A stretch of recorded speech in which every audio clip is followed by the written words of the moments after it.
If you're a custodial supervisor at a local high school, you know that cleanliness is key, and that the best place to get cleaning supplies is from Grainger. Grainger helps you stay fully stocked on the products you trust, from paper towels and disinfectants to floor scrubbers. Plus, you can rely on Grainger for easy reordering, so you never run out of what you need. Call 1-800-GRAINGER, click Grainger.com, or just stop by. Grainger, for the ones who get it done.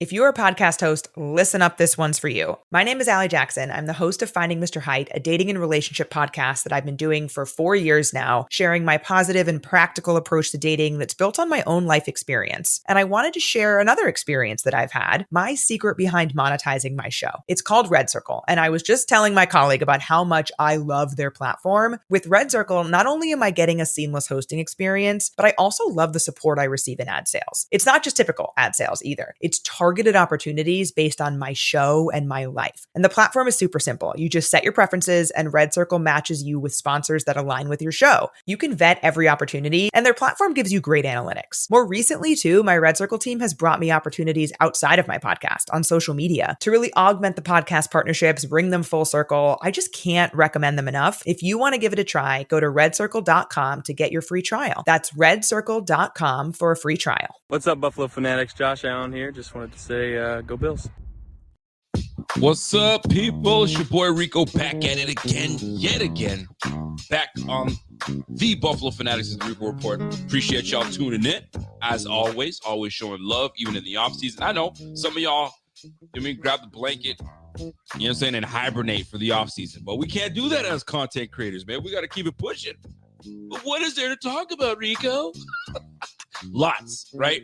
We got to figure out, man, if we're not in the Super Bowl, we're not prepared for the Super Bowl. I mean, obviously we fell short somewhere. So we got to talk about it, right, people? Let's go. The Bills over everything. Terrence Bland, salute to y'all, man. And first of all, salute to everybody tuned in. Salute to the Bing Squad, for those that have subscribed to the channel and subscribed as members of the Bing Squad. Salute to y'all. And just because I got to ring that bell for the Bing Squad. Bing, biggity, bing. What's happening, everybody? Let's go, man. Let's get into it, folks.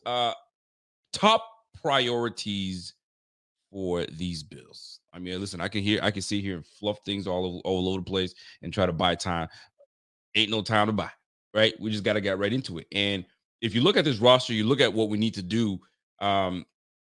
First things first, we ended up fixing, or I guess filling, our need beyond the positions on this team, and that was coaching.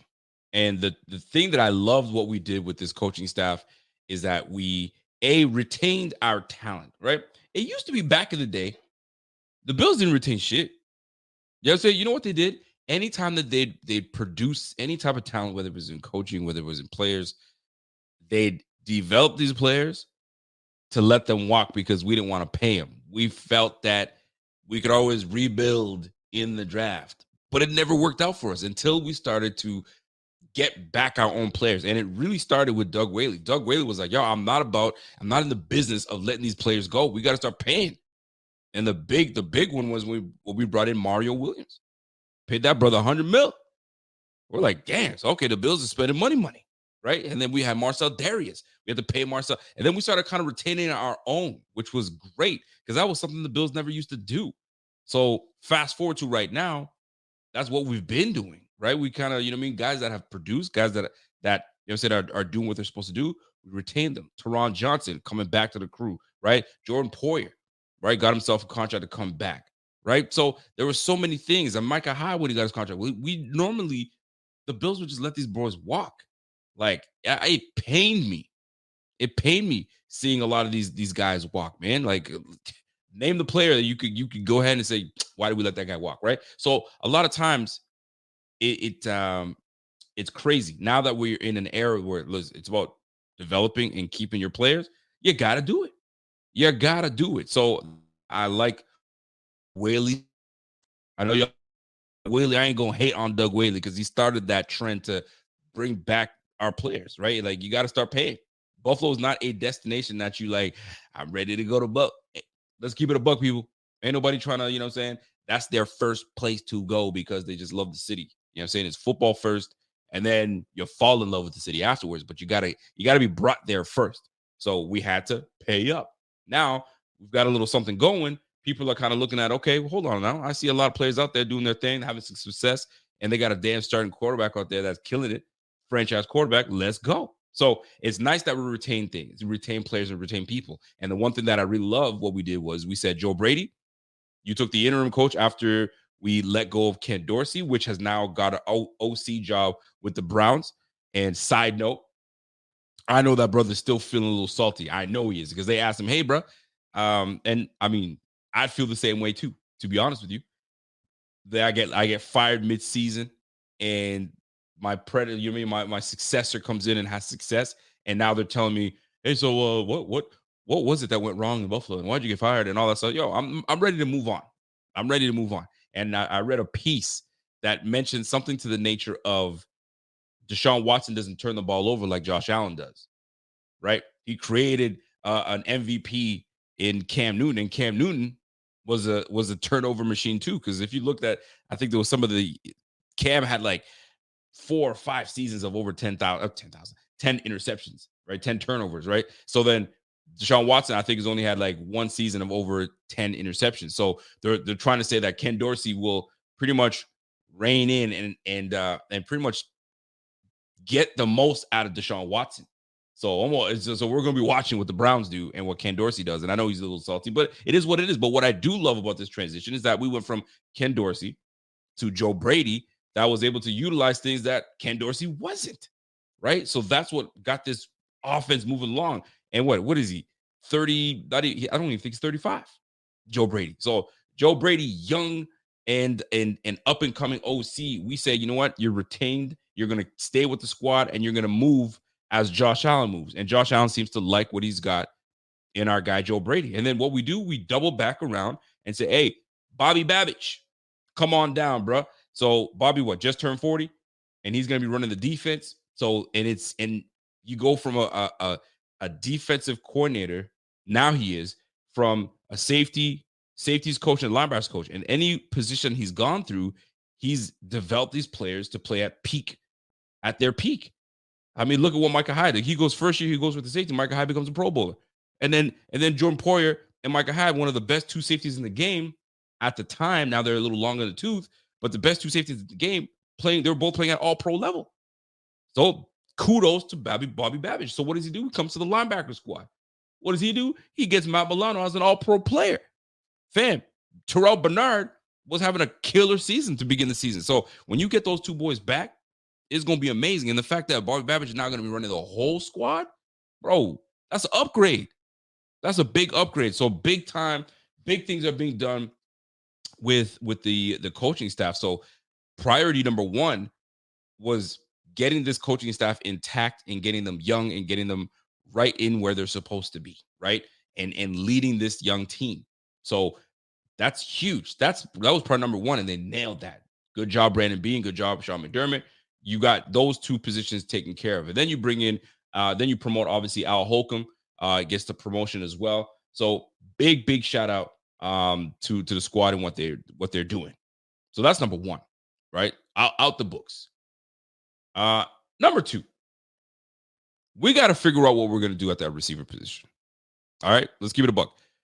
It is highly unlikely, and if he does come back, I will question it personally, but highly unlikely that Gabriel Davis does return. He's earned the right to go out and find himself a big deal. He's probably worth between 11, maybe to 14 max, high end 14 mil a year. But free agency is going to pay you what they're going to pay you. And he's built enough of a resume that, he's going to be coveted somewhere.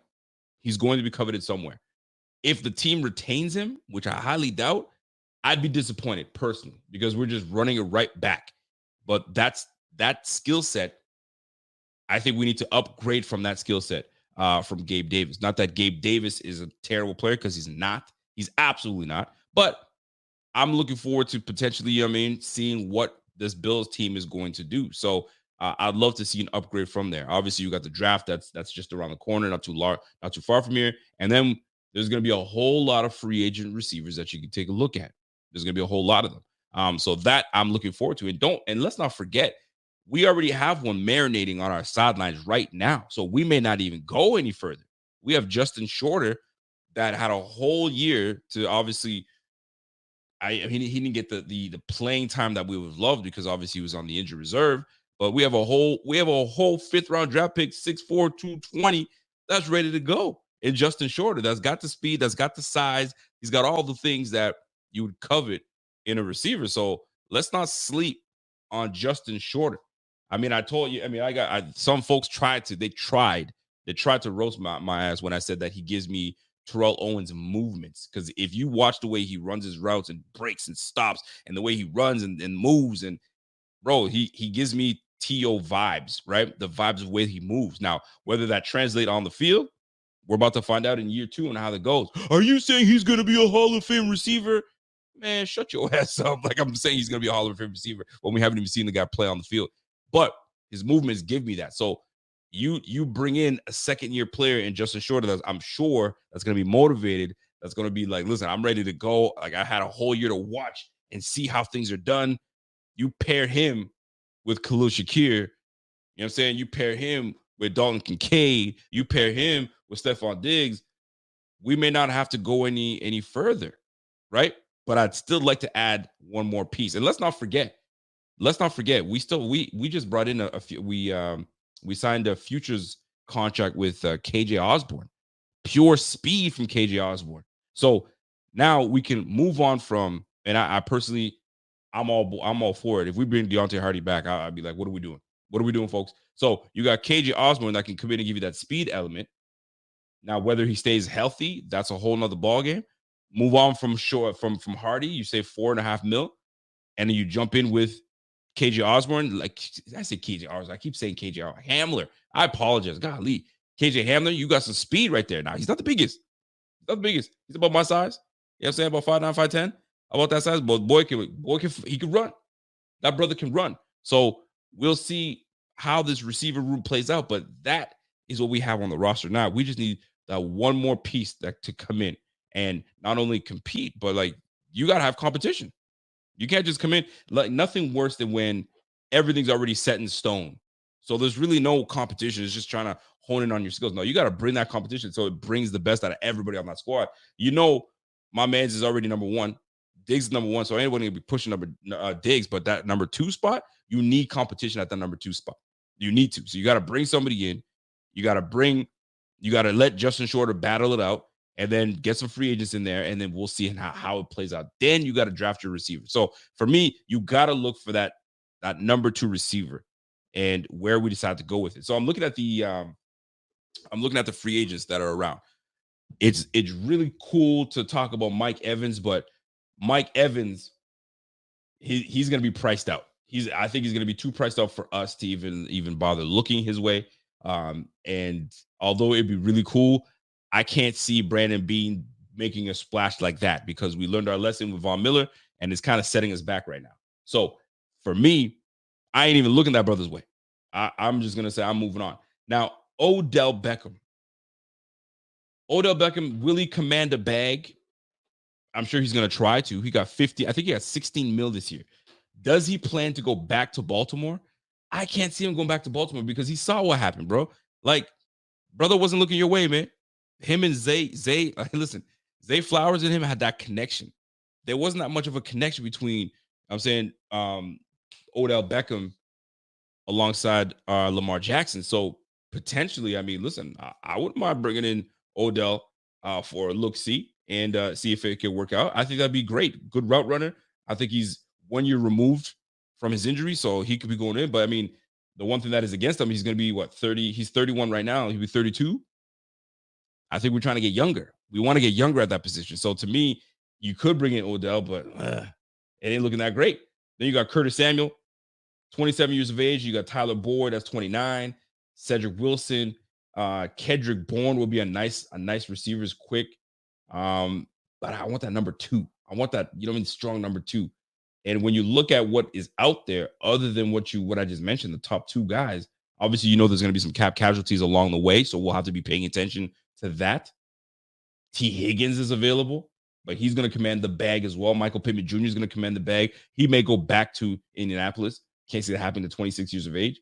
So there's going to be some players out there. Laviska Shenault. I had high hopes for Laviska, man. Laviska should have been something like a specimen. He could have been used, but this brother never just panned out the way that I anticipated.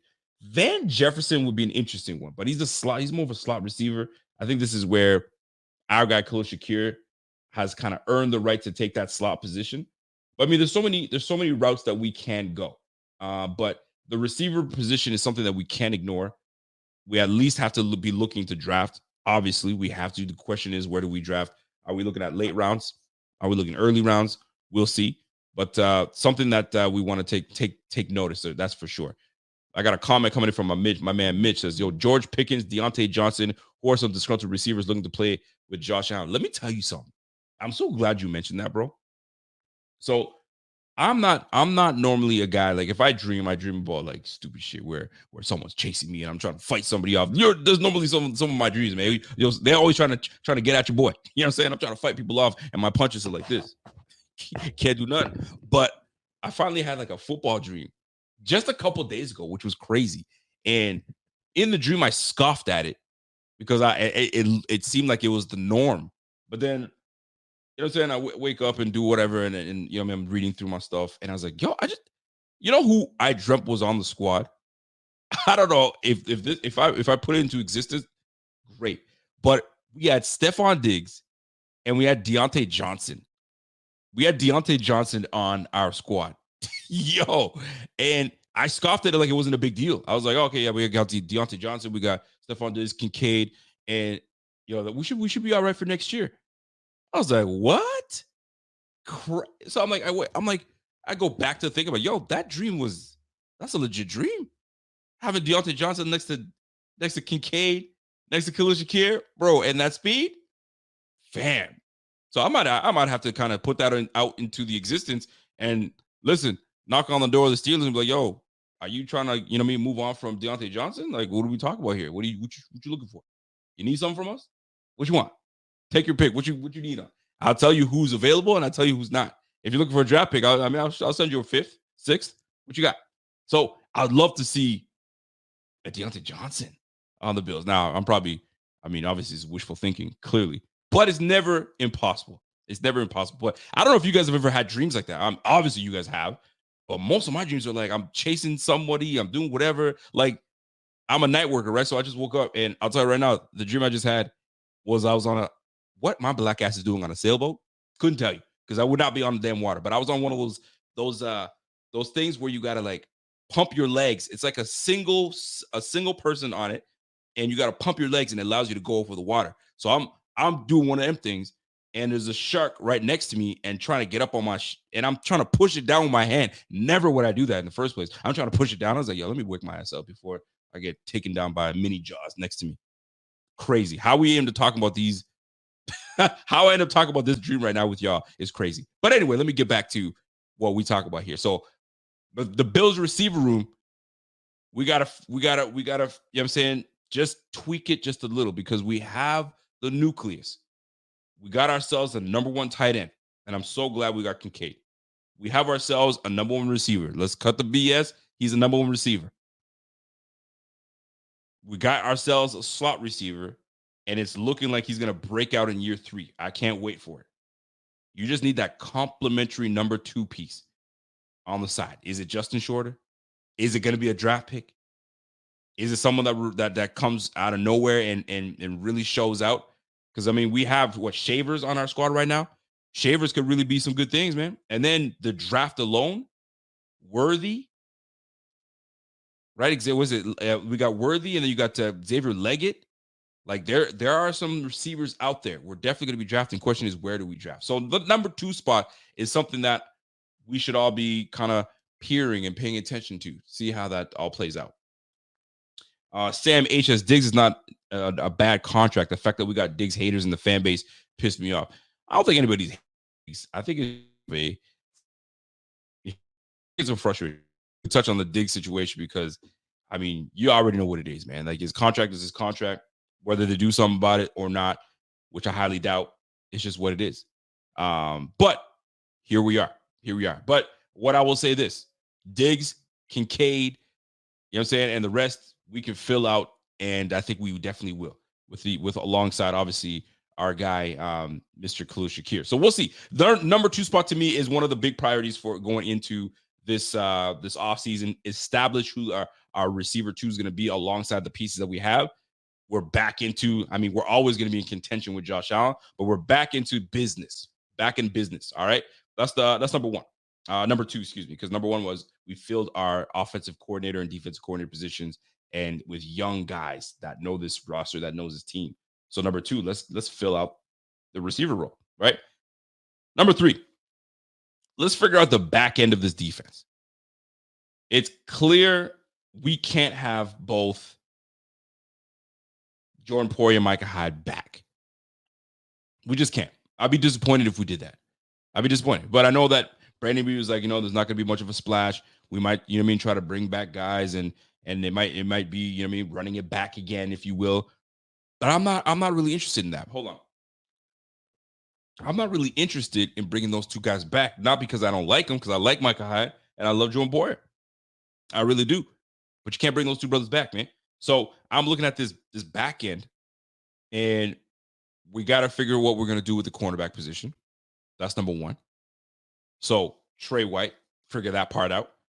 What are we going to do with it? What kind of relationship does he have with the squad and with the medical staff? And does the medical staff saying he's going to have a full recovery? He's going to be the same player? Who knows? So we'll see how that plays out. And the way it's worked out is he's in a position that we can walk away from that and save $6 million. So the business side of it makes all the sense. The business side of it makes all the sense. Terrence Blank said, that Stanley was cute, Rico. Let me tell you something. So my daughters, let me tell you what this is. I didn't know what this was until they told me, right? So apparently this thing's called the Stanley. I don't know why, but it is what it is. And she's on this Temu website, and she keeps playing these little games on Temu that get you points and stuff like that. And sometimes we treat the girls and we get them something. But she's been playing these points. She's been getting these points, and they sent her this thing for free. And now your boy is Stanley Cupping it. And she go, Dad, that's mine. I was like, what's yours is mine, especially under this roof. Everything is mine. All right. When your name is on the mortgage, talk to me. So yeah, now that's my Stanley Cup now. So anyway, we winning. Terrence Bland, I see you. I see you peeping the Stanley. I got you. Anyway, let's move on. Let's move on to it. So the back end of this defense, we got to figure it out. So here's what we're working with. All right. What we know. You got Cam Lewis. You got Teron Johnson in the slot. You got Christian Bedford. Dane Jackson. Who knows what we're going to do with Dane Jackson, right? I'm just giving you all the names of what we have right now, right? Obviously, we got Trey White. Then you got obviously Micah Hyde's probably going to take a step back. You got Jordan Poyer. Then we got to figure out what we're going to do with Taylor Rapp, right? Then you got Saron Neal. All right, so here's my take. We have to, like, every year it's a must that we draft a corner. It's just what it is. Every year. And then Kyer Elam. Let's not forget about Kyer Elam. Let's not disrespect that brother. Kyer Elam as well. All right. So what do? You're in a defensive predicament. And what I love about this is that you have Bobby Babbage he's going to have great insight on what he wants done with his defense. How do you want to run your defense? Although it's McDermott's defense, but now you've hired this guy to make decisions on this team and what he wants to do with it. Let him run it. If you're giving me this position and I've accepted it, I'm sure there's some terms in that contract that says I'm running this defense. Obviously, you're the head coach. You're going to have your insight, but let me run this and let me figure out personnel and what I want to do. So what will he want to do with his team? Here's the deal. I love Christian Bedford at the cornerback position. I think he's physical. I think he's a solid zone corner defender, and a great zone corner could transition well to safety. We're going to be in need of a free safety. So can you make that transition? And that's the thing where you're like, well, why do you want to move that? Leave Christian Bedford where he is. Rasul Douglas assuming that, I mean, we're probably gonna extend him. I assume that's what's gonna happen. So extend Rasul Douglas, have him hold down the spot. Kyer Elam should, I don't want to say should, because we'd love to see what Kyer Elam can do to take over the other cornerback spot.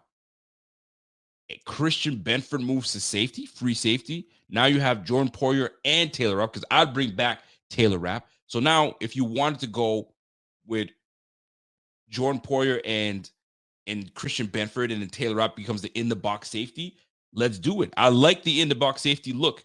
And you got Teron Johnson if you want to go dime package, whatever you guys want to do. But Taylor Rapp returning, I think it's a must.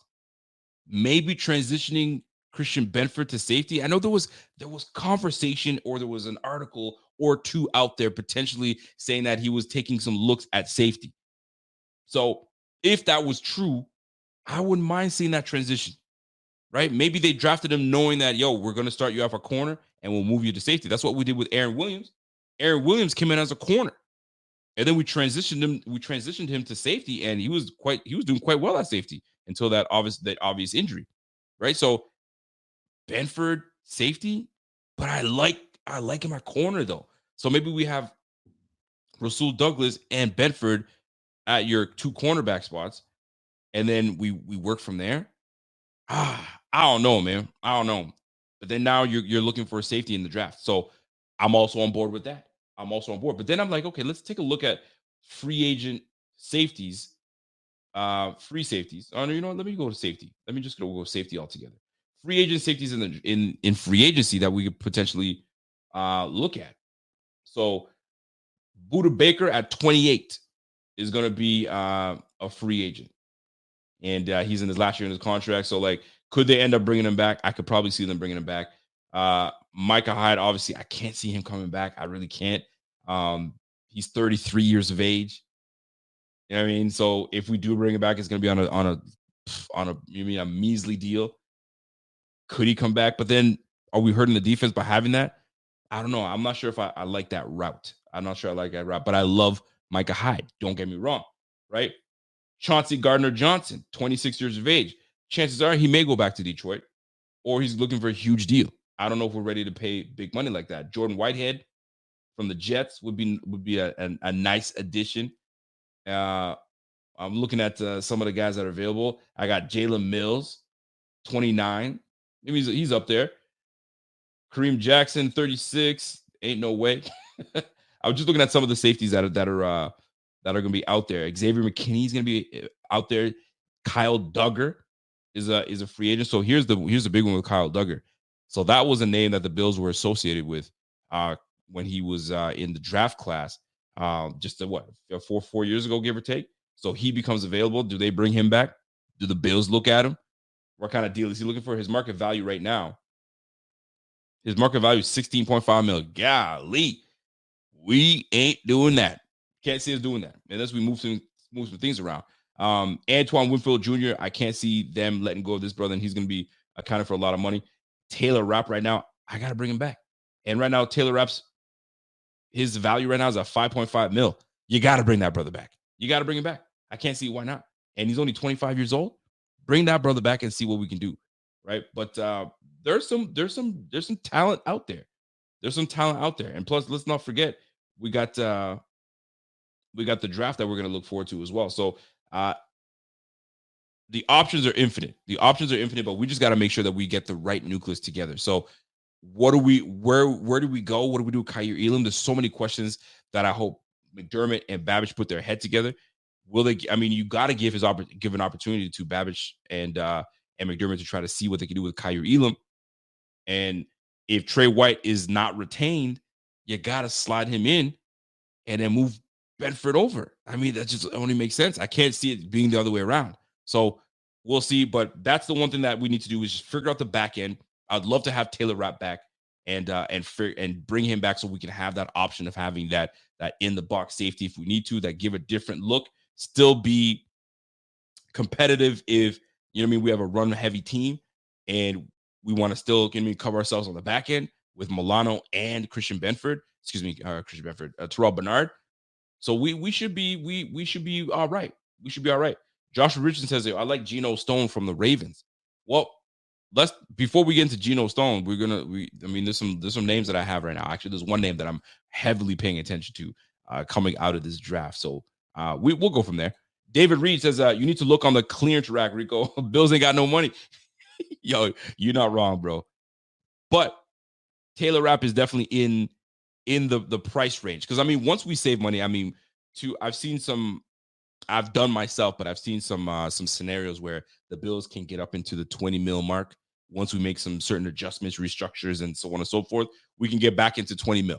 So then we have some play around, right? So we got no money, but we do got money, but we don't. You know what I mean? So Brandon Beane, I trust, is going to figure some parts out. But just to kind of round out what we want to do at that cornerback spot, Kaiir Elam, I hope he takes that leap. Maybe he's just a very, very, very late bloomer. And I hope he takes that leap. And I hope he gains the confidence. Because if this brother can just have the confidence, and I don't know him personally, but if he just has the confidence, bro, like he's got all the physical tools that he can be so damn dominant.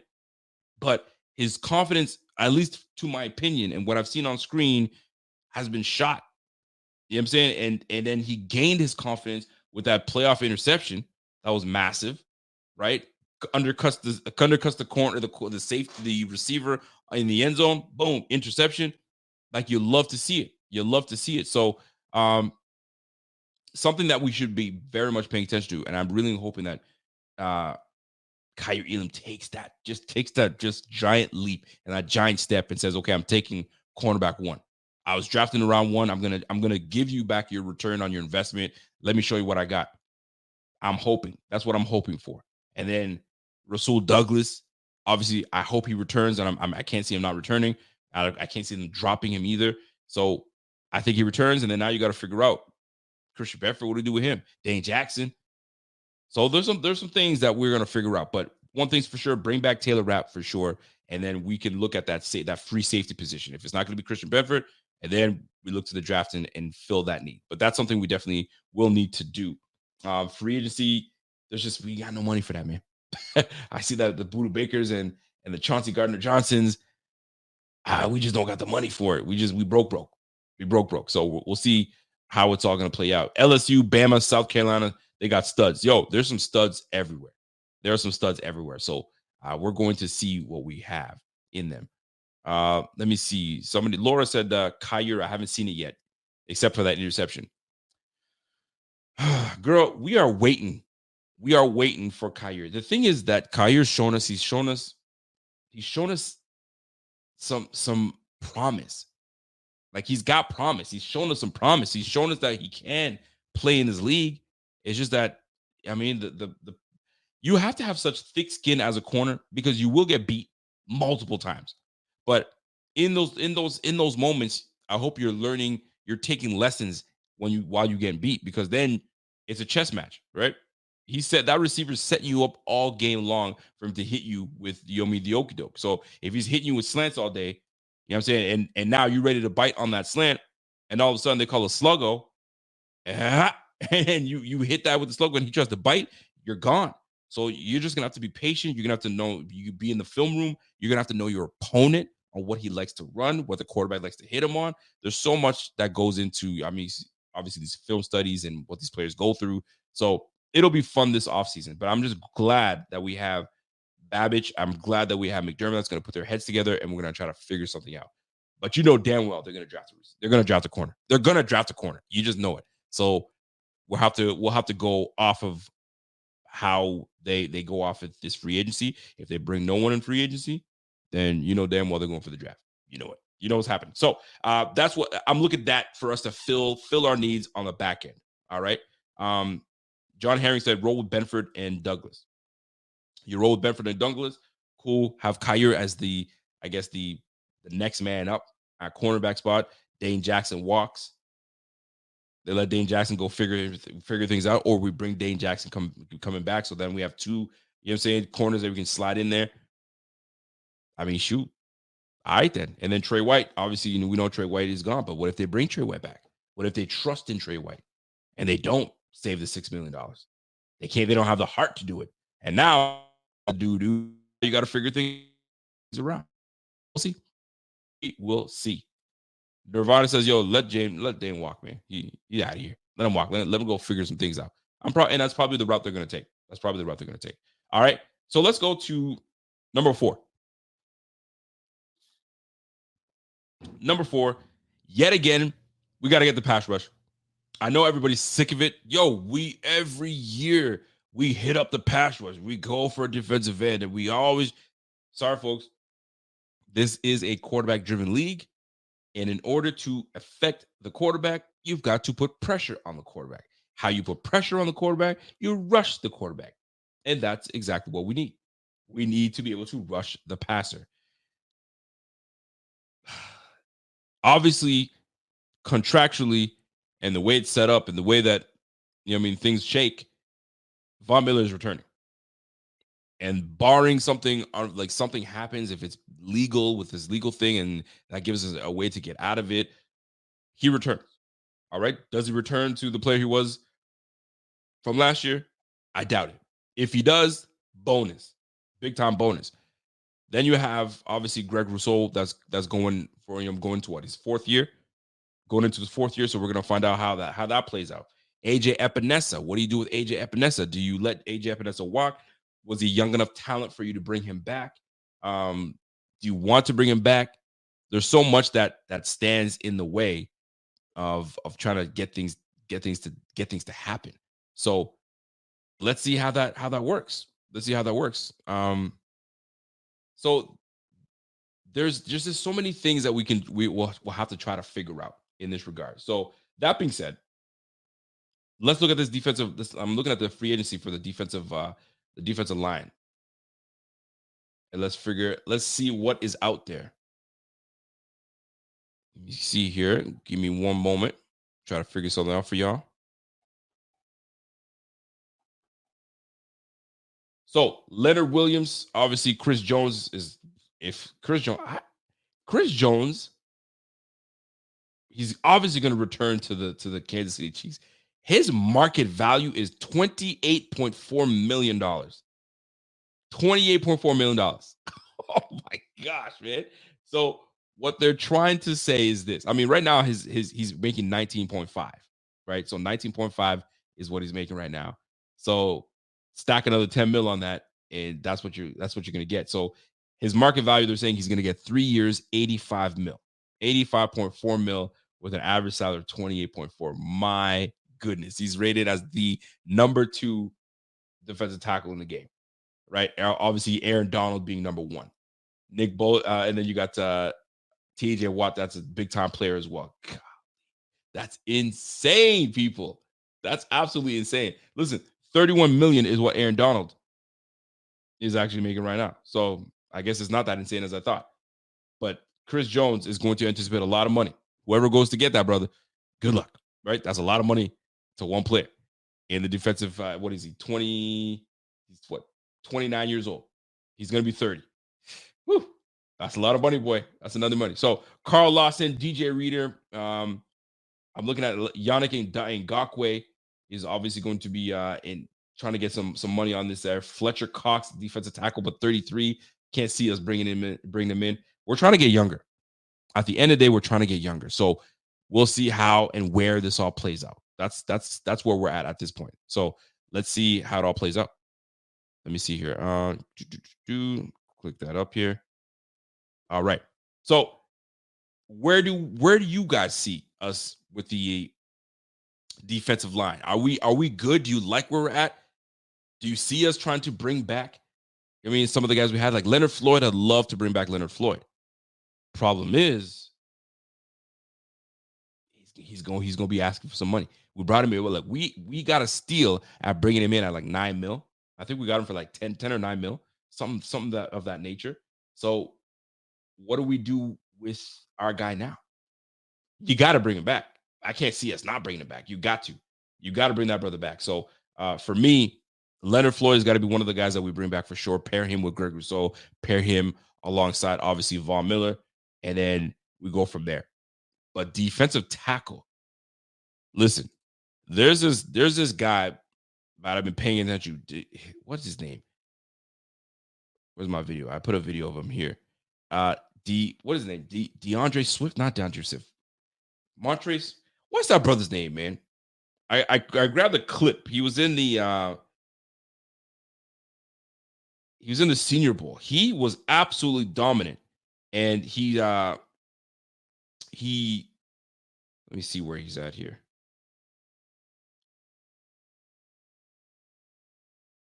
Tavontre Sweat. Excuse me. Look, I'm gonna play this clip for y'all, man, from Sweat.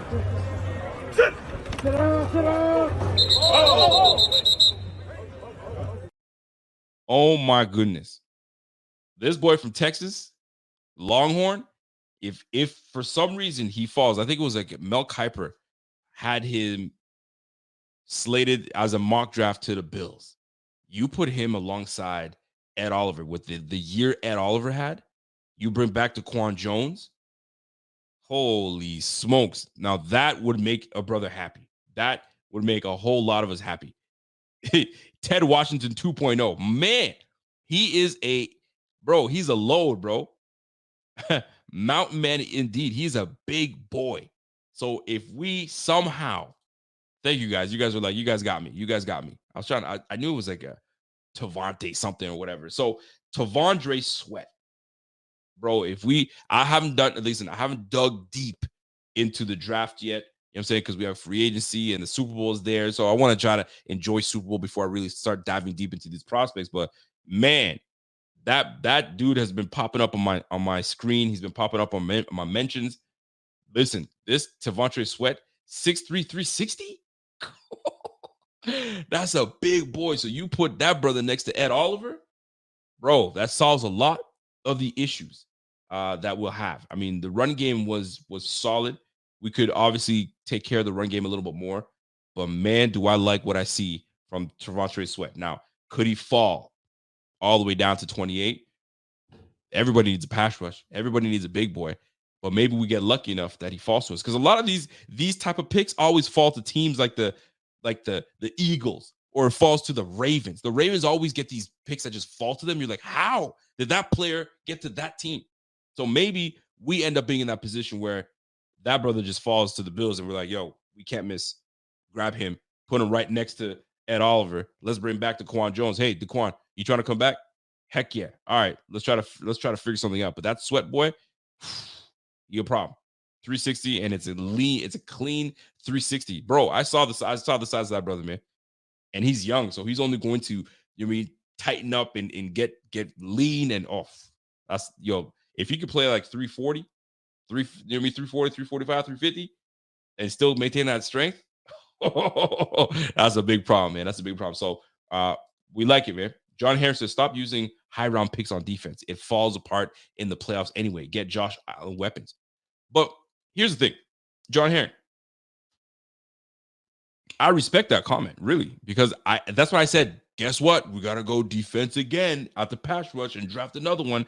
It's just something that we got to do every year. We have to keep the trenches going, because you win this game in the trenches. I'm sorry to break it to you, bro, but we win and lose games in the trenches.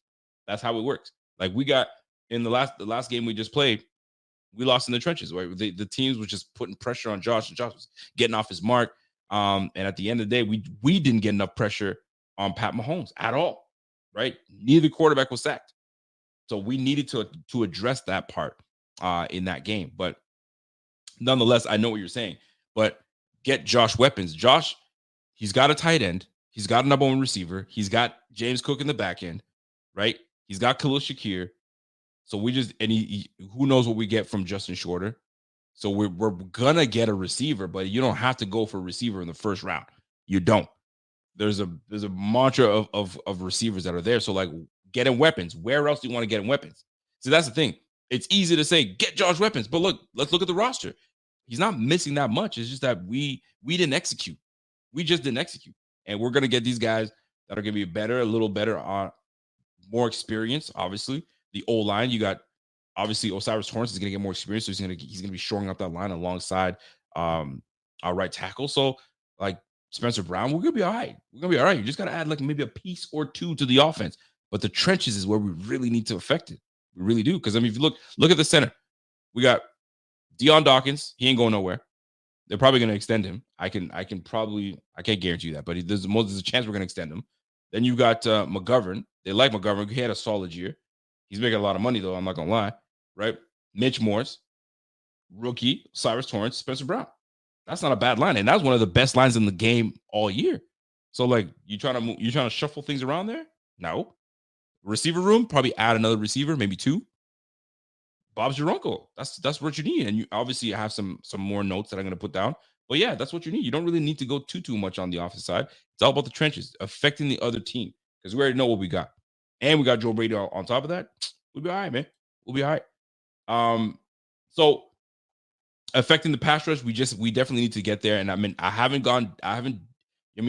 didn't do a deep dive at all, folks. So forgive me. I'm gonna lean on some of the experts that know the draft a little bit more. And I'm talking to some people now that are putting my eyes where they need to be. And then we go from there. So we got to figure out what we're going to do in the trenches, right? So top priority, try to get into the pass rush, but try to get a little younger in that pass rush. So that's what we're looking at. And here's another one. Number 5, we need to complete the 1-2-3 punch in the run game. And you're probably like wondering, what do you mean? You mean a 1-2 punch? No, 1-2-3 punch, because you already know Josh Allen is going to be implemented in this run game no matter how you look at it. No matter how you want to look at it, we're going to be running the football with Josh Allen. It's very clear and evident that Joe Brady respects Josh Allen's running ability.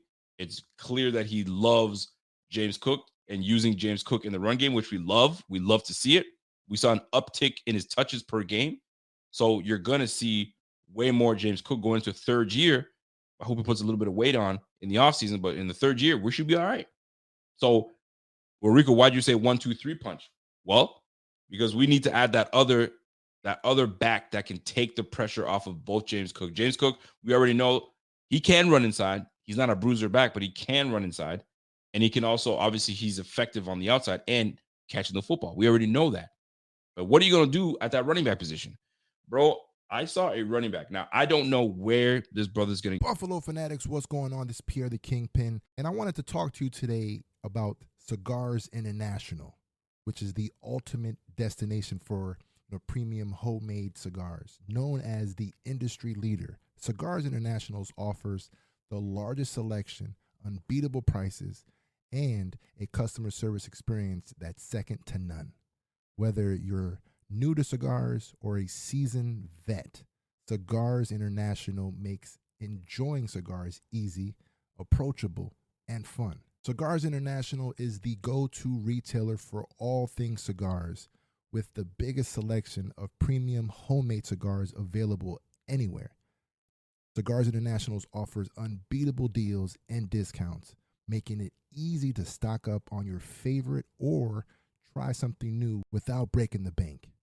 With fast free shipping and their 100% satisfaction guarantee, you can shop with confidence knowing that Cigars International stands behind every order. They have good relationship with vendors that helps provide great low prices.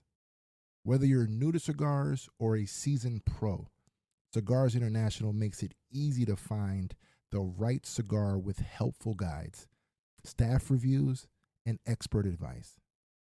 It's not just about cigars. Cigars International also offers a wide range of accessories and more to elevate your smoking experience. Check out the great deals every day at cigarsinternational.com. That's cigars, CIGARS, international.com. Use code FANATICS at checkout for 20% off your order of $50 or more, plus free shipping. Or visit www.cigarsinternational.com/fanatics, and the discount will automatically apply. Again, use code FANATICS at checkout for 20% off your order of $50 or more, plus free shipping. Or visit www.cigarsinternational.com/fanatics, and the discount will automatically apply. If you're a custodial supervisor at a local high school, you know that cleanliness is key, and that the best place to get cleaning supplies is from Grainger. Grainger helps you stay fully stocked on the products you trust, from paper towels and disinfectants to floor scrubbers. Plus, you can rely on Grainger for easy reordering, so you never run out of what you need. Call 1-800-GRAINGER, click Grainger.com, or just stop by. Grainger, for the ones who get it done. Get drafted. I can't see him getting drafted in the first round, but he's definitely going to be a day 2 guy for sure. Second round, third round, potentially. We'll see. But fam, let me tell you something, man. This Ray Davis, I want to make sure that I'm starting to put my things together. I think it's Ray Davis. Golly, Ray Davis out of Kentucky. Let me show y'all a little something about Ray Davis. Ray Davis ain't no joke. He's not a tall guy, but he's a bruiser back. And the boy can run. And if somehow he falls enough where we can pair Ray Davis with James Cook, you're in good company. You're in absolute good company. I want to just show y'all a little something. And I kind of give you an idea of what we're looking at with Ray Davis. So I'm going to just play this little clip for you. Let me share the screen here and show you what this Ray Davis cat is about. And poor Leonard Fournette, only 28 with a team. Think you washed up. I don't know who you're talking about, but this Ray Davis cat, let me show y'all a little something about Ray Davis. I hope you guys can see. I'm going to try to open it up just so you guys can see a little bit from Ray Davis. This dude can be an absolute problem and a load. You let this guy, and look, primarily his runs are coming from shotgun. What do we normally run out of? We're really running out of shotgun. He ain't big, but he's got vision. He's got quick feet. In this game, that's all you need, man. You need vision, quick feet, and he's already got the strength. And he's no burner. I mean, he's gonna take off right now. He's not gonna burn you all day. But let me tell you something, man. Quick feet and vision, that'll get you a lot of things. You know what I'm saying? That'll get you a lot of success in this game. This Ray Davis cat, now, I don't know where he's gonna get drafted. But for some reason, if he's able to be available for us, you pair him with James Cook, you got some problems, man. Look at that brother go. Look at that brother go, man. Don't play with him, man. Don't play with this brother, man. He's tough. So we'll see. We'll see how this plays out. So I had to show y'all something about this Ray Davis cat, man. Look at this guy go, man. Quick feet, boom, cut back. Let's go, son. Yo, I get excited when I watch the running back position. You already know that. But and I bring this up. Rob says, no, Rico. We got to just sign 2 old veteran cheap bangers to complement Cook next year. But we're drafting a young guy. What you mean? You want to bring Latavius Murray back? I love what Latavius Murray was able to try to bring. Now, obviously, we're looking Johnson back. We'll see how that all plays out for us.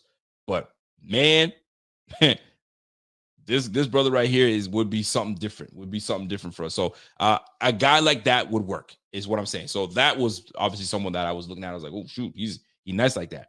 But can you pass pro? You know what I'm saying? There are other things that just come from not just running the football. You got to be able to protect. If I'm going to leave you in the game and I'm passing, you better protect your quarterback, because if you get him killed, we got a problem. We have a major problem. So we can't have 2 backs that can't pass protect if we need you. I'm not saying James Cook is awful, but James Cook is a little light in the pants. They're just gonna bowl his ass over. You know what I'm saying? But we need to add that 1-2-3 punch for running back position. And Ty Johnson, I like what Ty Johnson was able to do. If we can bring it back on a low, then I'm happy with that too, because Ty Johnson was the type of back that we needed to pair along James Cook. But if we're trying to get young, we're trying to get a young cheap contract. Hit that draft, man. Hit that draft. Get yourself a bruiser over back alongside James Cook, and we're good. We're in company. But those were my priorities for the Bills, man. So finding, obviously we filled the role for offensive defensive coordinator. Number 1. Number 2, obviously we need to figure out who's going to be our number 2 receiver. We need to fill that role somewhere, right? Whether it Justin Shorter comes in and we say, you know what, we're not going anywhere. We're going to stick with what we got. Can't see that happening. We're obviously going to bring a young, dynamic receiver in, someone that can stretch the field and someone that can pretty much do it all, right? Gabe Davis is going to be a void that needs to be filled. Trent Sherfield clearly wasn't the answer. He just wasn't.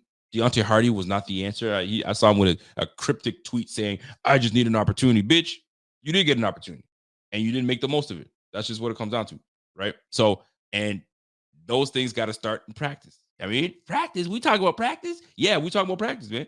That's how you get your time on the field. If you show me what you got in practice, then let's talk about it. That's what it comes down to at the end of the day, right? So, yeah, you got to look at that. So, receiver number 2. Let's see where we decide to go with that. I mean, I can't see us not in the draft because I think we are going to. Don't forget, we got Hamler on the squad that we just signed as a future. So you got speed right there. So we'll see how we implement that. You got to hit that pass rush, man. You got to hit that pass rush yet again. We got some changes coming our way. Obviously, Von Miller's deal, I mean, it kind of puts a strain on what we can do, but we ain't got no choice. We're keeping that, brother. So we got to add to our defensive line. We got to add to it. Interior, I think this is where we need to. Daquan Jones, if we can get Daquan Jones back, that'd be great. And then if we can land a big-time defensive tackle, and if it's Tavondre Sweat, shoot, sign me up. You know what I mean? And last but not least, I mean, listen, we gotta continue with the run game because we're gonna be running the football more with Joe Brady. So James Cook, there's only so much James Cook can do. We need someone that can pair along with James Cook. So let's see how this all plays out. And that's it. That's it for me when it comes to the Bills, right? So on to the next topic before we get out of here, man. Super Bowl time.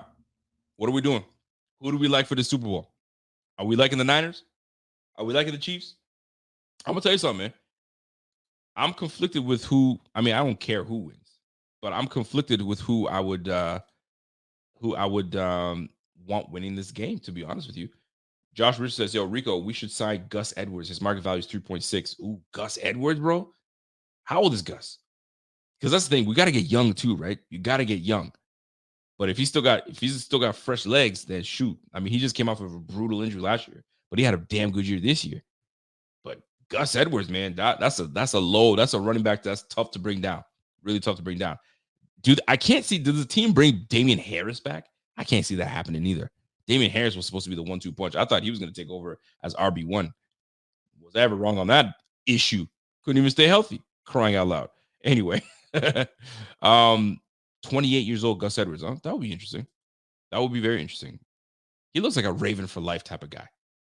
I mean, I would move away from the Ravens because all those running backs that go to Ravens, something happens to those running backs, man. They get hurt. So it's like a curse, man. I ain't trying to go to the Ravens because I want my career to thrive, for crying out loud. They had 2 guys go down with huge injuries. Golly, that's craziness. But anyway, let's move on. Super Bowl.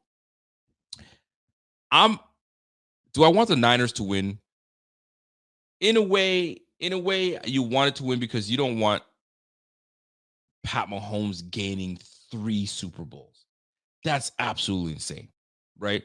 As a competitor, as a fan of the Bills, obviously, you don't want the guy that could have been the Bills quarterback at one point and the guy that continues to whoop our ass and send us packing to win a 3rd. It just sucks. And now your own quarterback that you want to win a Super Bowl is going to be like, all right, I got to chase this guy and he's got 3 rings already. Oh my gosh. So if he loses, obviously, to the 49ers, you know what I'm saying? The Bills still have a chance to kind of get 1, maybe 2 and surpass that. But sometimes it's not about that.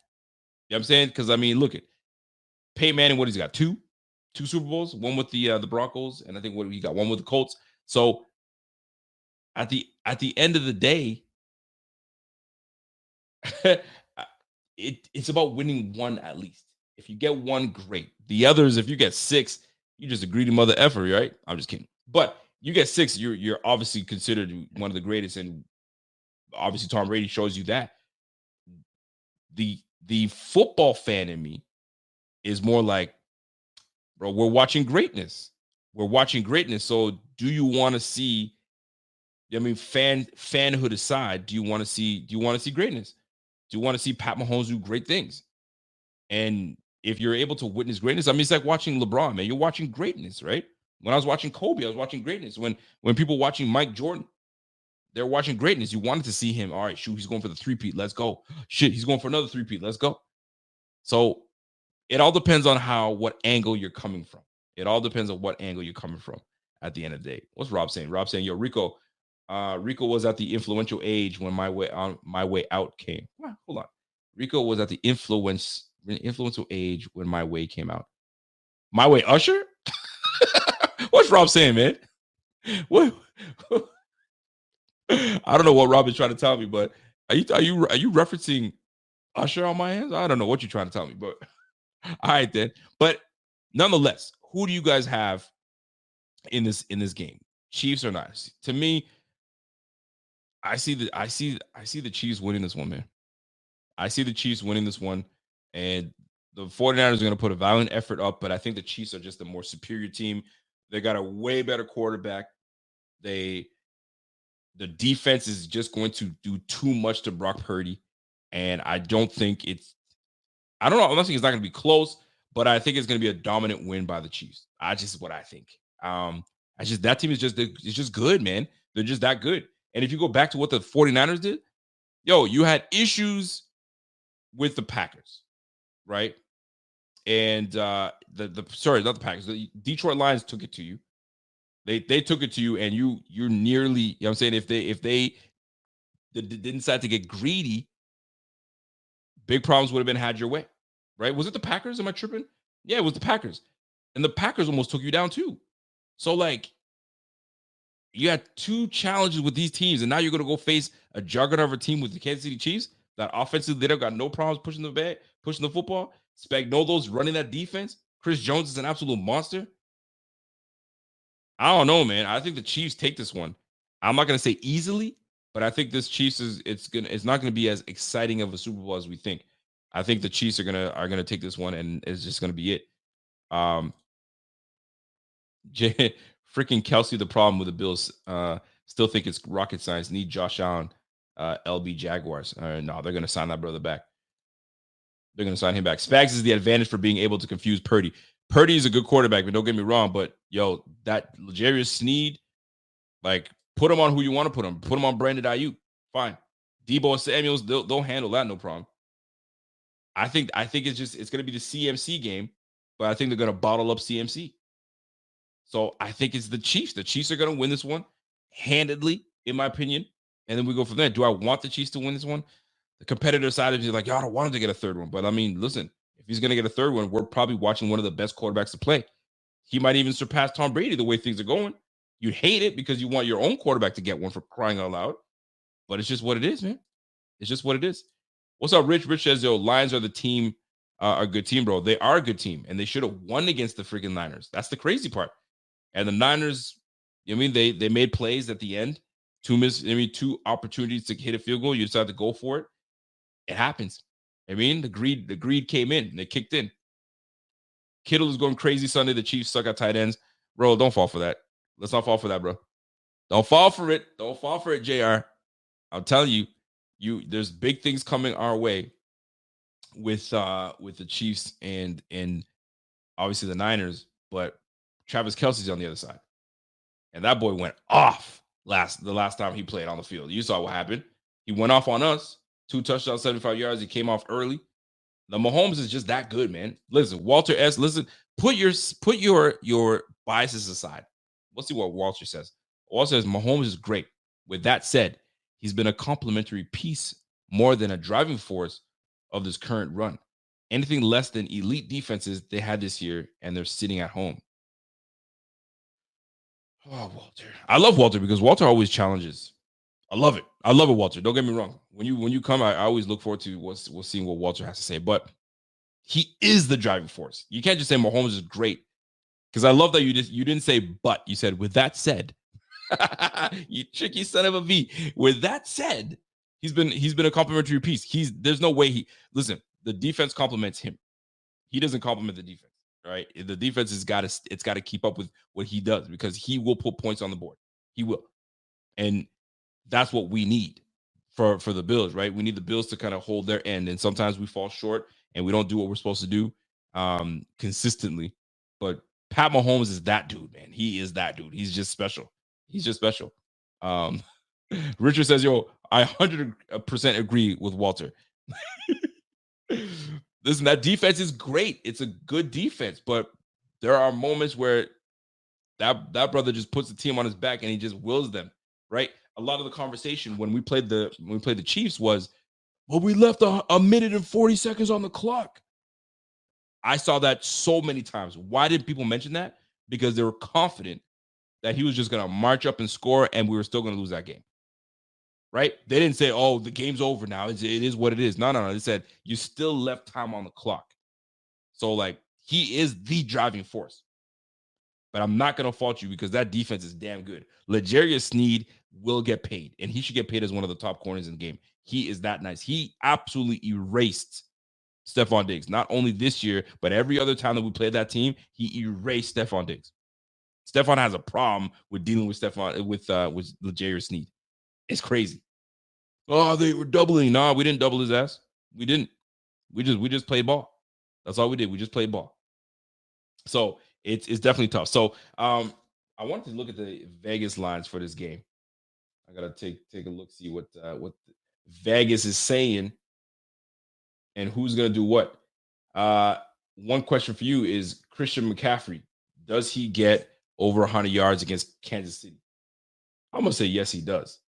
But we're about to find out what Vegas is saying.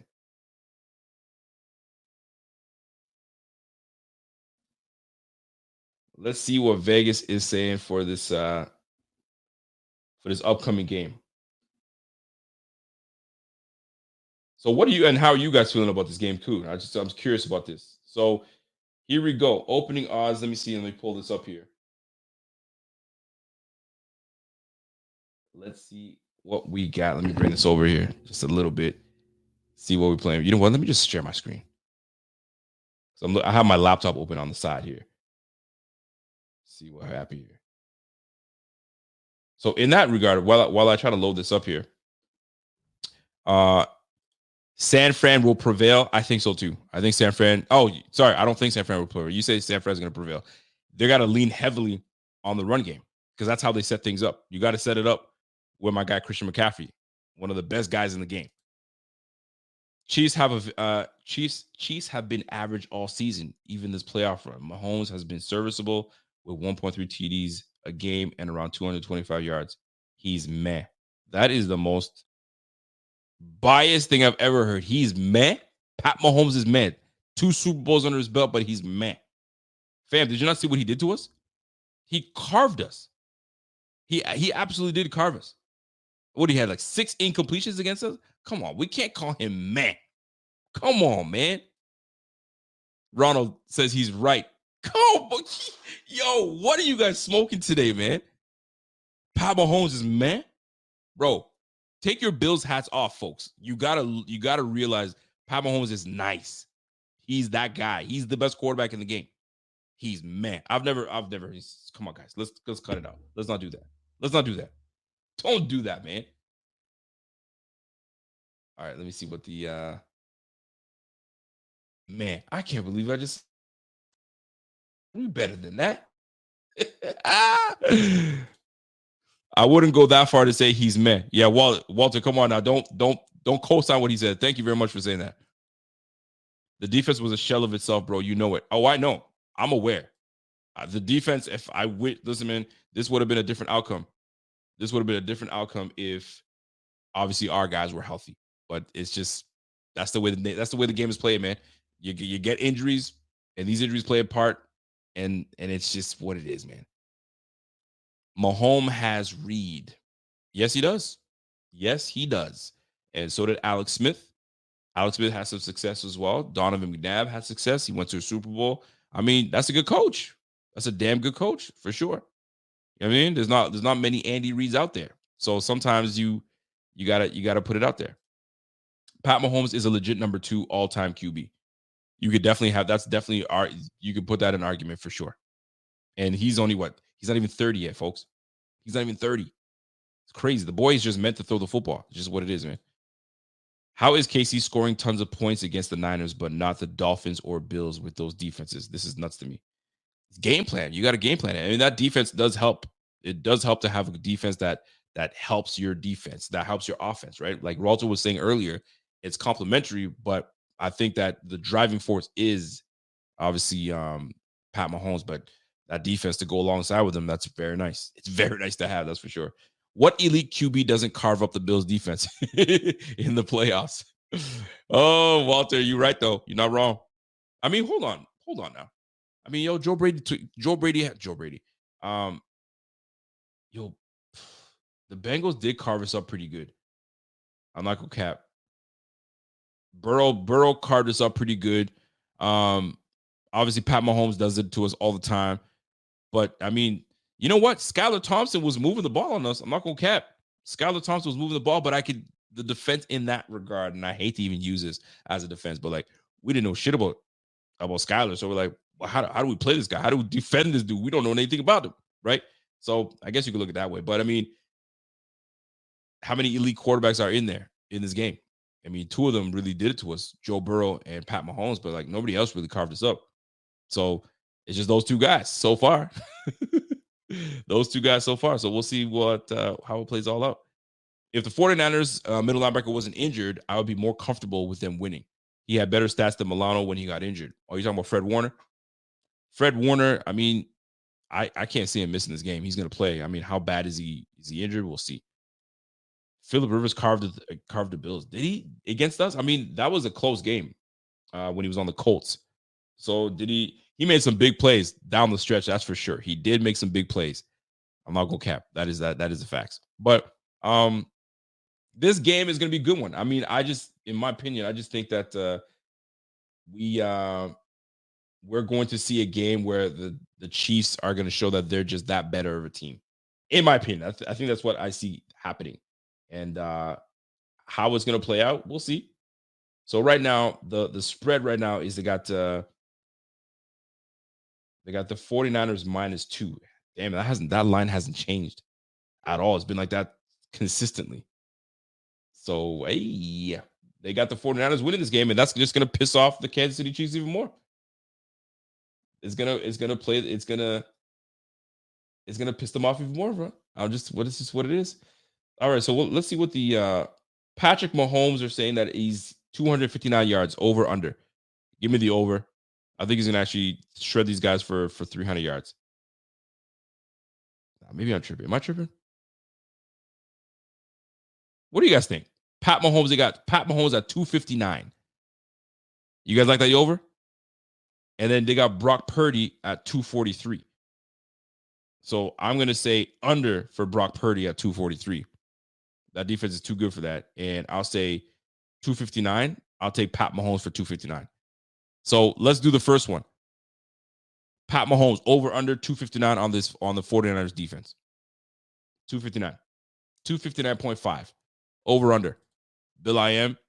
He gives me the under. He's feeling really good about these about what's going to take place here. Let me look at everybody else. Nah, I meant Ohufunga, their safety. Oh, that's who you're talking about. Oh, okay. Yeah, that makes a big difference. That's a huge difference.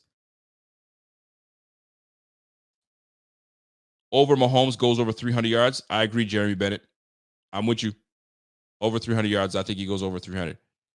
Listen, the Niners defense, yo, what's his face was moving all over the place, and they're running the football all over them, man. Pacheco, I don't think Pacheco's that great of a running back. He's solid, but he could have some yardage against his 49ers defense. So this is why I say that it's not going to be as close as you guys think it is. Bills Mafia has no class, throwing snowballs at the victors, sore losers. I mean, that's just what happens. That's just what happens, folks. Brock Purdy, 243. Over, under. Yo, you're high, Rico. Under. Yo, he's over. He's going to throw for over 300. I think he's going to go over 300. I'm telling you right now. But Brock Purdy, I say 240 and under. Over, under. Depending, if it's a blowout, like I don't think it's going to be a blowout. I think it's going to be handedly won by the Chiefs. Then he's going to have no choice but to throw the football. So could he go over? If it's as close as people think it's going to be, then I say under. So over for Pat Mahomes, under. Under for Brock Purdy. Here's the thing. Christian McCaffrey, 89.5 yards. Over, under. For me, I'm going over. He's going to go over 100 yards. To me, that's an easy one. Easy one. If you're going to place your bets on that one, that's the one you want to put your money on. And speaking of putting your money on, this is a great segue to get into. Put your money on Christian McCaffrey, and you can make your money. But listen, this is where you want to use your bets right here. Underdog Fantasy is the easiest place to play fantasy sports. It's also the fastest growing fantasy app in the industry. In the pick'em game, you can pick whether your favorite players will have a higher or lower stat total in that week's game for a chance to win big. And as you already know, I'm going Josh Allen higher in yards every single week. So sign up today with promo code Buffalo Fanatics and get your first deposit doubled up to $100. Visit UnderdogFantasy.com or find them in the App Store. And don't forget to register with promo code Buffalo Fanatics to get your first deposit doubled up to $100. All right, folks, use that promo code Buffalo Fanatics. I got Christian McCaffrey, 89.5. Over, under. To me, I'm with you, man. CMC goes over 100 yards. That guy, let me tell you something. This guy is amazing. You know what I'm saying? This guy is an amazing running back, man. Whether you're, you know what I'm saying, when you look at like, man, a white running back doing it, white, black, or indifferent, this guy is just a freaking beast, man. Run in between the tackles, can catch out of the backfield. Honestly, when you look at how'd you get him $16 million a year? He is well worth it. Well worth it. And I read something that's pretty crazy because a lot of cap hits, a lot of dudes have huge cap hits with these big ass contracts. Apparently, the way that his cap hit is super low. It's something like, I think it was like if they were ever to move on from him, it's like $4 million. That's it. They structured it in a way with the Panthers when they made that trade that the Panthers took on a huge amount of that. So the 49ers are chilling with a very low cap hit on this brother, man. So to me, Christian McCaffrey, best running back in the game, hands down right now. Best running back in the game, no questions about it. All right, so 89.5 yards, take the over ASAP. ASAP. Here's one for you. Isaiah Pacheco, 65.5 yards. 65.5 yards. Over or under? That's a tough one. 65.5. For me, against that 49ers defense, I think he's going to go over. I think he goes over. Yeah, I'm with you guys. He's going over. Oh, Robin Brown says under. 40 Water says over. Pacheco over for sure. Me too. Listen, Gibbs killed them. Jones killed them. Listen, they're a team that you can run on them. Chase Young. That young Chase Young, I think his name is. Bro, he's overrated, in my opinion. You know what I'm saying? Javon Greenlaw, solid. They got some good players on that squad. Don't get me wrong.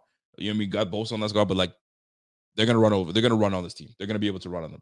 Pat Mahomes, 24 yards, over, under. Give me over. He scrambles for the 20 yards easy. So he will be over. Pat Mahomes, 24 yards. Deebo Samuels, 15.5 yards. Yo, if you're going to put money on that one, I would take that. I would take that one right there. I would take that. So Pat Mahomes, you guys on the over? I like it. Richard, I used to think that too, but when the Cowboys and Niners are considered the physical teams of the conference, they got me second guessing. You damn right. You damn right, Walter. Let me see what we got here. Clyde Edwards-Helaire, who cares? They got a bet for Travis Kelce rushing the football, bro. But if you do bet on it, it's good money. It is good money. So Christian McCaffrey over. Isaiah Pacheco, I think it's over. Pat Mahomes, I think goes over. Brock Purdy, they got him at 10 yards. You might get that. And Deebo Samuels, I think he goes over 15.5 yards for sure. Take that money. Take that money. All right, let me go to the receiver room. So they got Travis Kelce at 70.5 yards. 70.5 yards. How y'all feel about that?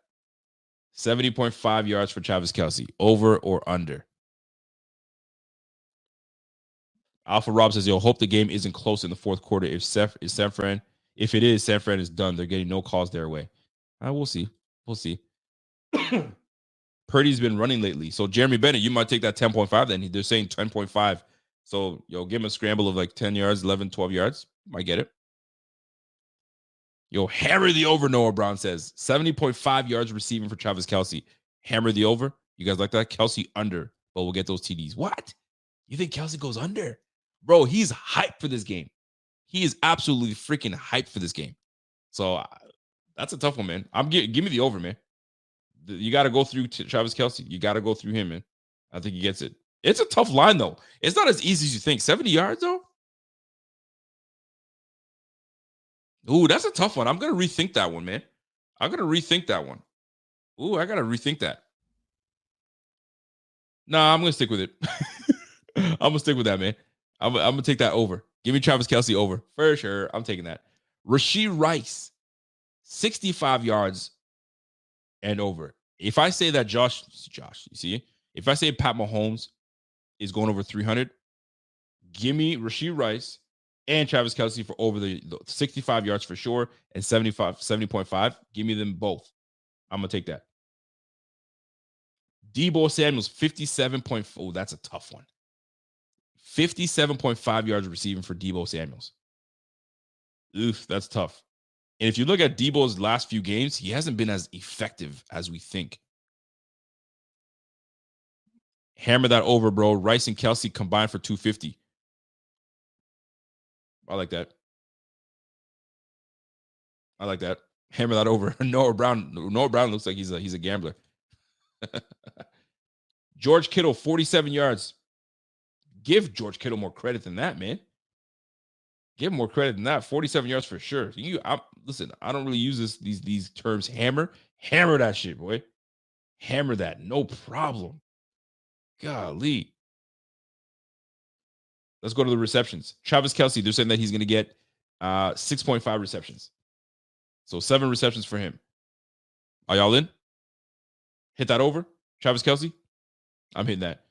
6 receptions for Rashee Rice. Ooh, I don't know if I like that one. Rashee Rice at 7 receptions. That's a tough one. That's a tough one. Clyde Edwards-Helaire is always good for 1 reception, maybe 2. That might be one that I might hit. Deebo Samuels are saying 4 receptions. How are you only going to give Deebo Samuel 4 receptions? Are they thinking that he's going to be covered by L'Jarius Sneed? They got 4 receptions for Brandon Ayuk and 4 receptions for Deebo Samuels. Man, oh man. See, this is why I don't gamble, man. This is why I do not gamble. Because of crap like this where you're like, ooh, I don't know. So we'll see. Deebo over with total yards as a rusher included, but not just receiving. Kittle for the over. Well, they're saying Deebo 57 yards rushing, and 47 yards receiving. So you're looking at under 100 yards total. I don't think he gets there under. I think he gets under. Oh, see, that's why I don't gamble, bro. That's why I don't do it. I don't do it. It's too crazy, man. It's too crazy for me. I don't know. Yo, Mr. Buffalo Bill says, yo, this finna be a must session. Casey getting routed. Oh my God. I can't see it. I can't see. Bro, they couldn't even route the Lions and they couldn't even route the Packers. Like, what are we talking about here? And they're gonna route the champs? Oh, bro. They've been here before. So we'll see. It's all about Brock Purdy. Can Brock Purdy lead these boys? If Brock Purdy's good enough, we'll see some good things. But if this defense gets to Brock Purdy, it's over with. I can't see Brock Purdy light anything up. Can't see it happening. At least with Josh. Josh knows these Kansas City Chiefs. He knows Spagnuolo's defense. He knows that they're going to spy him and all that good stuff. So he knows how to kind of fit things through. Josh Allen's elite, though. I mean, elite quarterbacks got to do things against these solid defenses. But Brock Purdy coming in, I don't know, man. Brock Purdy's good. He's a good quarterback. And I know I don't like all the hate that he's getting, but the Chiefs are going to eat his lunch, man. The Chiefs are going to eat his lunch, man. He's going to look like Mr. Irrelevant, in my opinion. But anyway, I just want to send you these odds that I see happening right now. I figured it'd be fun to see. And I think, let's see what touchdowns, who they have for touchdowns. They got Jerick McKinnon scoring a touchdown, 550, plus 550. Jerick McKinnon's always good for a touchdown. Christian McCaffrey for a touchdown for sure, minus 210.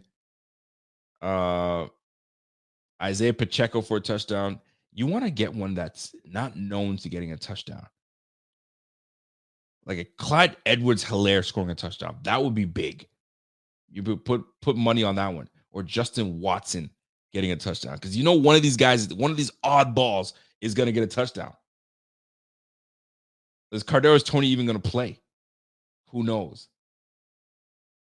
Like Elijah Mitchell scoring. Noah Gray scoring a touchdown. You put money on that.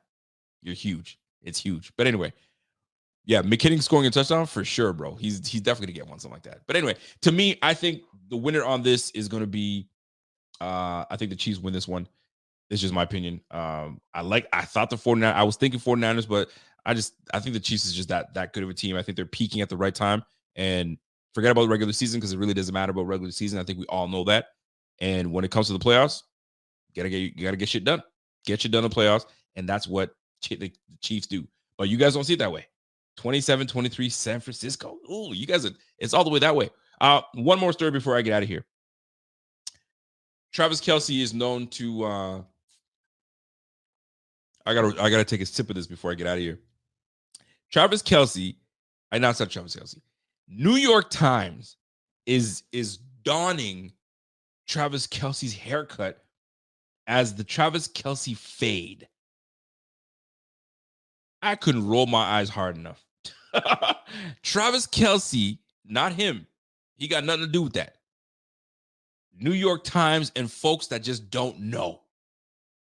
Folks that just don't know calling the Travis Kelce fade. It's happening everywhere. They're asking for the Travis Kelce. What? Asking for the Travis Kelce? I'll be damned. You mean to tell me if I walk into a barbershop, I say, hey, bro, give me that Travis Kelce. I hope my barber looks at me and turns the chair around and says, what'd you just say? What'd you just say? The Travis Kelce, you know, the skin fade. Nah, bro. Yo, take that apron off and send me out. Send me out of the barbershop. You ain't gonna tell me that I'm gonna sit there and ask for the Travis Kelce and have a straight face. And this is the problem, man. People just don't know. So people are, hey, what are you talking about? Let me tell you what I'm talking about.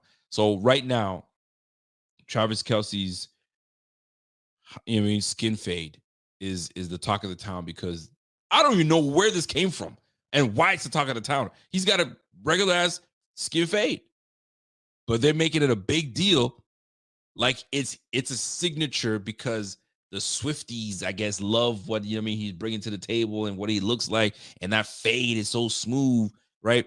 And they're trying to deem it like that's the Travis Kelce because that brother has it. Boy, they call that the Boosie fade, if you will. And you might not know who Boosie is, but it's all good, little Boosie. But like, come on, people. The Travis Kelce, how dare? How the nerve of New York Times. What an embarrassment. Yo, where are the black folks in the New York Times? Any black folk out there? Before you press publish, yo, go consult the black folk that are in that building somewhere and say, hey, I'm about to write this article. Anything that's wrong with it? The whole freaking thing. The whole freaking thing. Are you kidding me? The Travis Kelce. Boy, oh my gosh, man. In February on top of that. Oh, OMG. That's all I'm going to say. In February. You have the nerve. Y'all have the nerve to talk about the Travis Kelce fade in February. Who in the hell is working that? This must be, it's got to be satire. They actually put that thing out there. You know what? Gentrification strikes again. Boy, they tripping, man. Golly, are you kidding me? And let me show you what this fade looks like. I got to show you what this fade looks like, first of all. First of all, I get myself a fade every couple weeks. All right? Let me tell you what the talk of the town is. The Travis Kelce. Listen, even when I type in Travis Kelce, that's all they want to talk about is the Travis Kelce fade. So let me show y'all what they're looking at. The Travis Kelce fade. Give me the Travis Kelce. Golly, you got to be kidding me. The nerve. The absolute nerve. All right, so let me see if I can try to. This is a good picture to show y'all that Travis Kelce. And listen, let me tell you, he's actually saying, he quotes it, it's absolutely ridiculous to credit him with the fade. Somebody put that in there. I'm hoping that he said something to say, yo, what they say? What they saying about me? So let me just show y'all this before I get out of here because I gotta go to work. All right. The Swifties are they're all about it, man. I'm gonna tell my boyfriend to get the fade, the Travis Kelce. Boy, I hope your barber slaps you in the chair. Be like, how dare you? So this is the Travis Kelce fade. Let me try to zoom it in for y'all. So they're loving this. This is the fade, folks. This is it, right? And he's laughing about it. Let me see if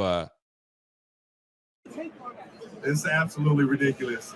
And to do it on February 1st, to throw me to the wolves like that was messed up, man. I don't want anything to do with that one, man. I got a good fade if you need it, though. It's a 2 on top, a nice high to mid fade with the taper in the back. But I didn't invent that. I just asked for it. Yo, that's absolutely funny, man. Even he's laughing about that. They absolutely threw this brother to the wolves for sure. That's what I said. On February 1st on top, let me play that again. Let me play that again for y'all. It's absolutely ridiculous. And to do it on February 1st, to throw me to the wolves like that was messed up, man. I don't want anything to do with that one, man. I got a good fade if you need it, though. It's a 2 on top, a nice high to mid fade with the taper in the back. But I didn't invent that. I just asked for it. Let me tell you something. Some of the white kids are 2 on top, skin taper on the bottom, and they're taking notes. He absolutely just crushed. He said, yo, y'all threw me to the wolves on February 1st on top of that? You got to be tripping. Anyway, I had to get a laugh for myself. Jeremy Bennett says, yo, the military.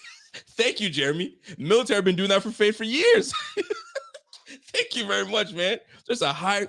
I mean, the military be tripping though, because they got you they just leave you a little bowl on top and they skin it all the way. At least give it the size a little bit, right?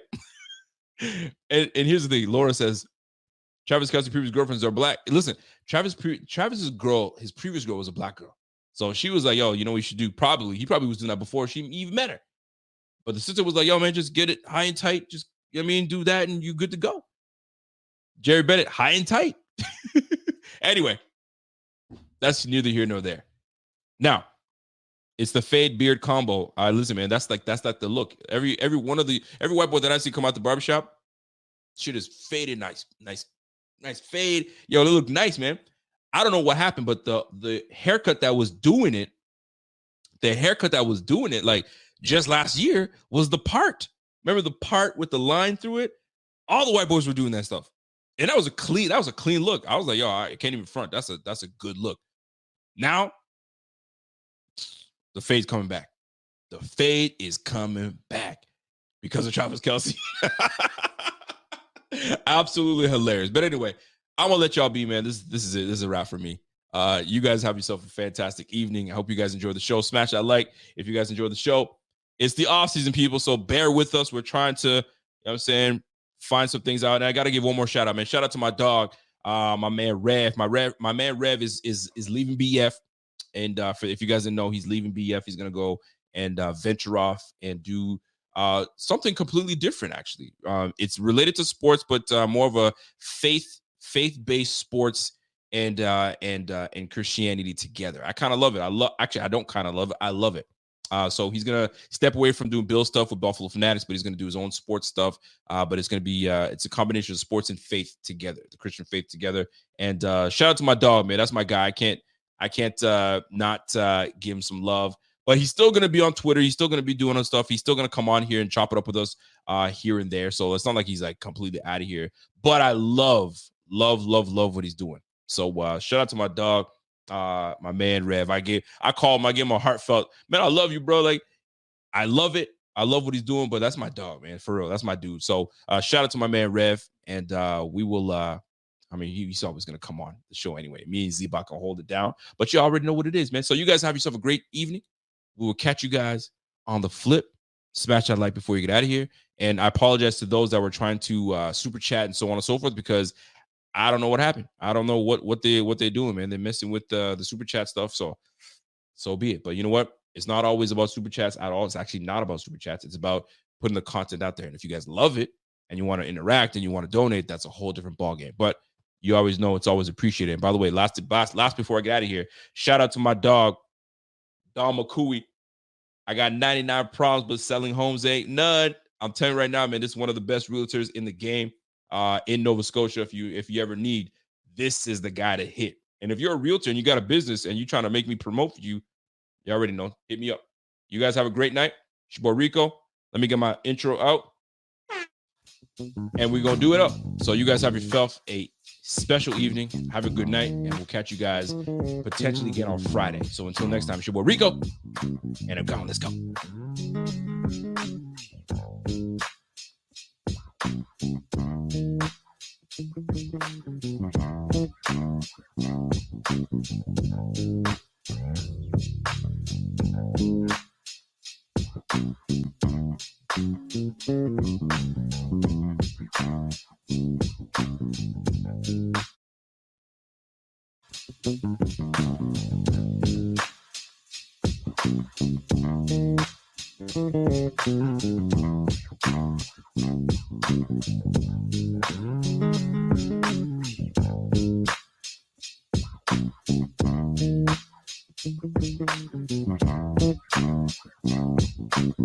If you're a maintenance supervisor at a manufacturing facility and your machinery isn't working right, Grainger knows you need to understand what's wrong as soon as possible. So when a conveyor motor falters, Grainger offers diagnostic tools like calibration kits and multimeters to help you identify and fix the problem. With Grainger, you can be confident you have everything you need to keep your facility running smoothly. Call 1-800-GRAINGER, click Grainger.com, or just stop by. Grainger, for the ones who get it done. If you're a podcast host, listen up, this one's for you. My name is Allie Jackson. I'm the host of Finding Mr. Height, a dating and relationship podcast that I've been doing for 4 years now, sharing my positive and practical approach to dating that's built on my own life experience. And I wanted to share another experience that I've had, my secret behind monetizing my show. It's called Red Circle, and I was just telling my colleague about how much I love their platform. With Red Circle, not only am I getting a seamless hosting experience, but I also love the support I receive in ad sales. It's not just typical ad sales either. It's targeted opportunities based on my show and my life. And the platform is super simple. You just set your preferences and Red Circle matches you with sponsors that align with your show. You can vet every opportunity and their platform gives you great analytics. More recently too, my Red Circle team has brought me opportunities outside of my podcast on social media to really augment the podcast partnerships, bring them full circle. I just can't recommend them enough. If you want to give it a try, go to redcircle.com to get your free trial. That's redcircle.com for a free trial.